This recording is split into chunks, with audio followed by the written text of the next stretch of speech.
महाराष्ट्राच्या राजकारणात पुन्हा एकदा हालचालींना वेग आला असून निवडणूक आयोग यांनी विधान परिषदेच्या रिक्त होणाऱ्या जागांसाठी निवडणूक कार्यक्रम जाहीर केला आहे. 9 नियमित जागा आणि एका पोटनिवडणुकीसाठी एकूण 10 जागांवर ही निवडणूक होत असून 12 मे 2026 रोजी मतदान पार पडणार आहे. सकाळी 9 ते दुपारी 4 या वेळेत मतदान होऊन त्याच दिवशी सायंकाळी मतमोजणी केली जाणार असल्यामुळे निकालही तत्काळ स्पष्ट होणार आहे.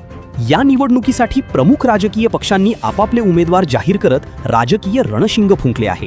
विविध पक्षांकडून अनुभवी तसेच नवे चेहरे मैदानात उतरवण्यात आले असून काही जागांवर थेट चुरस पाहायला मिळण्याची शक्यता व्यक्त केली जात आहे. पक्षांतील अंतर्गत समीकरणे, आघाड्या आणि संभाव्य क्रॉस वोटिंग या सर्व बाबींमुळे ही निवडणूक अधिकच रंगतदार ठरण्याची चिन्हे आहेत. विधान परिषद ही राज्याच्या विधिमंडळातील महत्त्वाची संस्था असल्यामुळे या निवडणुकीचे राजकीय महत्त्व अधिक आहे. अप्रत्यक्ष मतदान पद्धतीमुळे लोकप्रतिनिधींच्या भूमिकेला येथे विशेष महत्त्व प्राप्त होते. त्यामुळे या निवडणुकीतून कोणते उमेदवार विजयी होतात आणि त्यानुसार पुढील सत्ता समीकरणे कशी घडतात याकडे राजकीय वर्तुळाचे लक्ष लागले आहे. एकूणच 12 मे रोजी होणारी ही निवडणूक केवळ जागांसाठीची स्पर्धा नसून राज्याच्या पुढील राजकीय दिशेचा अंदाज देणारी ठरणार आहे. सर्व पक्षांनी प्रचाराला वेग दिला असून निकालानंतर राज्यातील राजकीय घडामोडींना नवा वेग मिळण्याची शक्यता वर्तवली जात आहे.